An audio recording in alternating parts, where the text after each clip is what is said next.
तो कैसी रहती है मेरी ये वाली इंटरनेशनल बस, वो अब मैं आपको पूरी जर्नी दिखाने वाला हूँ। इमिग्रेशन कैसा रहता है और क्या लफड़े आते हैं क्या नहीं आते हैं। तो और वीज़ा की बात करूँ तो बॉस्निया के लिए इंडियन पासपोर्ट पर वीज़ा चाहिए, ज़्यादातर कंट्रीज़ पे चाहिए ही सही। तो सर्बिया की साइड का इमिग्रेशन हो गया कि स्टैम्प मार दिया उन्होंने। ज़्यादा रिकॉर्ड नहीं कर रहा हूँ क्योंकि बॉर्डर कंट्रोल है और ये फ़िलहाल नो मैंस लैंड ऐसा कुछ। उसने मुझे स्कैम कर दिया और उसने मुझे मतलब 2 यूरो की बत्ती दी। तब ये ध्यान रखना पड़ेगा यहाँ पर, ये तो होता ही है उतरते ही।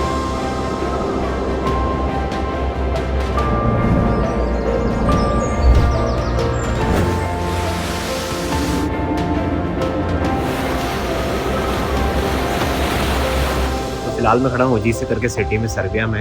ये बाजीना बस्ता से यहाँ पर आया मैं, 1 घंटे का रास्ता था।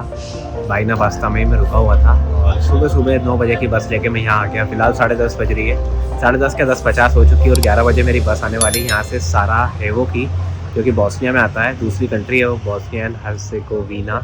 तो आज मैं सर्बिया छोड़ रहा हूँ और बॉस्निया जा रहा हूँ 2-3 दिन के लिए और फिर वापस सर्बिया आऊँगा क्योंकि यहीं से मेरी फ़्लाइट है इंडिया की। तो कैसी रहती है मेरी ये वाली इंटरनेशनल बस, वो मैं आपको पूरी जर्नी दिखाने वाला हूँ। इमिग्रेशन कैसा रहता है और क्या लफड़े आते हैं क्या नहीं आते हैं। तो welcome back to the channel everyone, travel with Anuj की एक और शानदार धमाकेदार और बेहतरीन वीडियो में आपका बहुत बहुत स्वागत है। तो ये ऐसा कुछ स्टेशन दिखता है यहाँ, व्यवस्थित है, मतलब प्लेटफॉर्म नंबर सब लिखे हुए हैं, टिकट पर भी लिखे रहते हैं। और ये पहाड़ दिख रहे होंगे आपको तारा नेशनल पार्क के। और साराजेवो की बात करूँ तो बॉस्निया की कैपिटल है और अब मेरे पास करेंसी ज़्यादा बची नहीं, करीबन 600-700 सर्बियन दिनार बचे हैं, जो कि मैं ऐसे कलेक्टिबल भी ले जा सकता हूँ और बॉर्डर पर कुछ मुझे लगा तो वहाँ खर्चा कर दूंगा। तो इतनी करेंसी तो है मेरे पास, बाकी मेरे पास कोई करेंसी नहीं है। बॉस्निया में चलते हैं यूरो या उनकी खुद की करेंसी जिसका नाम है कन्वर्टिबल मार्क। तो कन्वर्टिबल मार्क एकदम 50% ऑफ है यूरो से, मतलब अगर 2 यूरो का बिल बन रहा है तो कन्वर्टिबल मार्क में वो 4 हो जाएगा। तो इतना ईजी कैलकुलेशन है यूरो और कन्वर्टिबल मार्क का। तो फिलहाल मेरे पास कुछ भी नहीं है, यूरो भी नहीं है, बस मेरे पास यूएसडी पड़े हैं 100-200, तो वो मैं चेंज करा लूँगा वहाँ जाकर। और बाकी मेरा न्यू का ग्लोबल कार्ड चल ही रहा है। और वीज़ा की बात करूँ तो बॉस्निया के लिए इंडियन पासपोर्ट पर वीज़ा चाहिए, ज़्यादातर कंट्रीज़ पे चाहिए ही सही। पर यदि आपके पास शेंजन वीज़ा है, यूके का वीज़ा है, यूएस का वीज़ा है तो आप एंट्री ले सकते हो। तो मेरे पास यूएस का वीज़ा है, जैसे मैं यूएस के वीज़ा से ही घूम रहा हूँ। तो ये बहुत ही इंटरेस्टिंग बात है कि मैं इंडियन पासपोर्ट से ट्रैवल नहीं कर रहा हूँ, मैं यूएस के साथ ट्रैवल कर रहा हूँ इन बाल्कन कंट्रीज़ में। तो यूएस के साथ देखते हैं कैसी एंट्री मिलती भी है यानी, जो भी होगा इमिग्रेशन का सीन मैं आपको पूरा बता दूंगा। तो बस के अंदर बैठ गया हूँ और अंदर घुसते ही जब वो टिकट चेक करने आया तो उसने 120 दिनार और लिए मुझसे, क्योंकि वो पूरी टिकट नहीं थी, 1 सिटी तक की थी। और फिर वहाँ से साराजेवो की 120 दिनार दी और एक और टिकट दिया उसने मुझे। तो वो वैलिड चीज़ थी, कोई स्कैम नहीं था। और यूरोप का मैं आपको बता ही चुका हूँ कि बैगेज के लिए पैसे लेते हैं। तो बैगेज की 190 दिनार ली है, तो 2100 दिनार की पड़ी है मुझे टोटल टिकट लीसे से साराजेवो तक की, करीबन 1700-1800 इंडियन रुपीज़। तो ठीक है, इंटरनेशनल बस के हिसाब से सस्ता ही बोलूँगा मैं, पर ज़्यादा दूर नहीं है, 150 किलोमीटर है यहाँ से और 3-4 घंटे लगेंगे। तो देखते हैं बॉर्डर पर क्या होता है। 1 घंटा दूर बॉर्डर है, 50 किलोमीटर बॉर्डर है यहाँ से। जो भी होता है बॉर्डर पर देखते हैं यूएस वीज़ा से एंट्री मिलती है कि नहीं मुझे उसकी, जैसा कि मैं आपको सब बता दूंगा इस पर। फिलहाल तो काफ़ी खूबसूरत नज़ारा चल रहा है बाहर का, पहाड़ दिख रहे हैं पूरे तारा नेशनल पार्क के, और आज मौसम में बारिश भी हो रहा है तो अच्छा लग रहा है अंदर बैठे बैठे देखकर। तो बस को आधा घंटा ही हुआ है और एक ब्रेक के लिए रुकी है 5-10 मिनट के। यहाँ पर ये रेस्टोरेंट है और इंटरेस्टिंग बात ये है कि जब मैं मोकरागोरा के लिए हिचहाइक कर रहा था, ये पीछे आपको ट्रेन दिख रही है यहाँ पर, यहीं पर मैं हिचहाइक कर रहा था। तो वहाँ से क्रेमना से आया था, ये क्रेमना है, वहाँ से बाइना बास्ता का रास्ता है और मैं वहाँ से आया था यहाँ हाँ, और यहाँ मोकरागोरा के लिए निकला था। और इन्हीं बसेस को देख रहा था तब मैं कि यार ये कोई जा रही हो मोकरागोरा, पर गजब में यहीं आकर आज मैं इन बस में हूँ। कल मैं उधर हिचहाइक कर रहा था, सेम रूट है, मोकरागोरा होते हुए जाएगी ये बॉर्डर तक। मेन तो बॉर्डर का इंतजार है क्योंकि इमिग्रेशन ही सबसे बड़ा सीन रहता है इंडियन पासपोर्ट पर। जैसा भी होता है बॉस्निया में एंट्री मिलती है नहीं वो आपको बता दूंगा, बार बार बोल रहा हूँ। अभी कॉफ़ी तो पी ली थी, कुछ पीऊँगा नहीं, ऐसे आसपास टहल के निकलते हैं।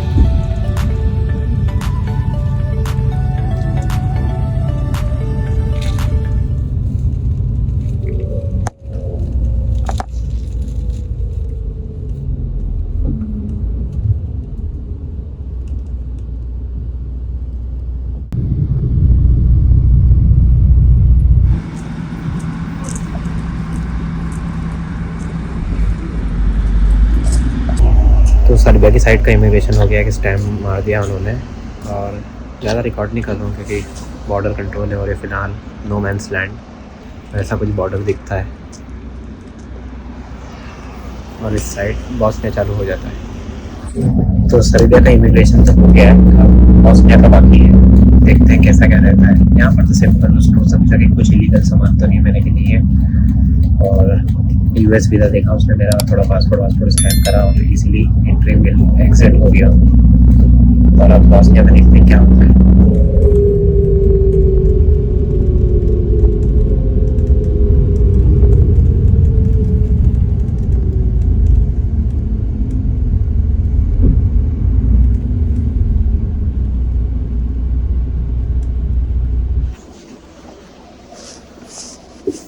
तो बॉस्निया में एंट्री ले ली, इमिग्रेशन इजी था, पूरा पासपोर्ट देखा उसने और उससे तो कुछ नहीं पूछा, फिर यूएस वीज़ा देखा, उसका नंबर लिखा सिस्टम में और स्टैम्प कर दिया। तो मतलब यहाँ पर लैंड बॉर्डर पे लफड़ा नहीं, उन लोगों को पता है कि अगर यूएस वीज़ा है तो एंट्री मिल जाएगी, वरना बहुत सारी जगह लफड़ा रहता है, पता ही नहीं रहता उन लोगों को। यूरोप में इतना ईजी, अगर आपके पास कंट्रीज़ में अगर यूएस वीज़ा है तो ज़्यादा लफड़ा करते नहीं है। तो ईजिली एंट्री हो गई है और welcome to country number 11 Bosnia. और एकदम हिमाचल जैसे रोड होगा, मतलब घुसते ही लेफ्ट में ऊंचे ऊंचे पहाड़ चल रहे हैं और राइट में खाई है, और दिखाता हूँ मैं कितनी खूबसूरत व्यूज चालू हो चुके हैं, एकदम पत्थर के टाइट पहाड़ है।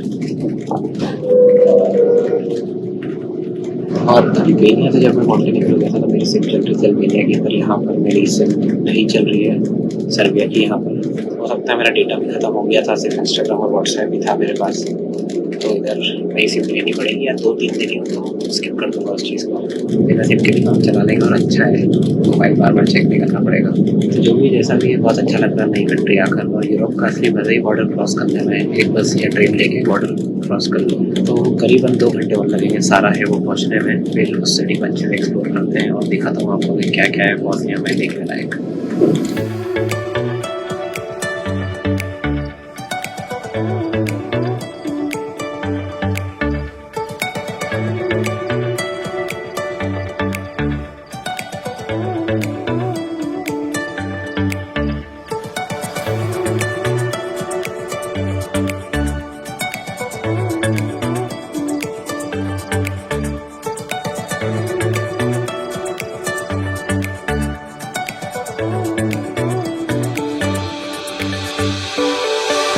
तो आ चुका हूँ मैं साराजेवो, जो कैपिटल है बॉस्निया की। जो पीछे बस स्टेशन है और सिटी सेंटर में बिल्कुल भी नहीं, ज़्यादातर यूरोप की और ज़्यादातर दुनिया भर की सिटीज़ में बस स्टेशन एकदम सेंटर में रहता है। तो यहाँ से मुझे अब जुगाड़ जमानी पड़ेगी सिटी सेंटर जाने की।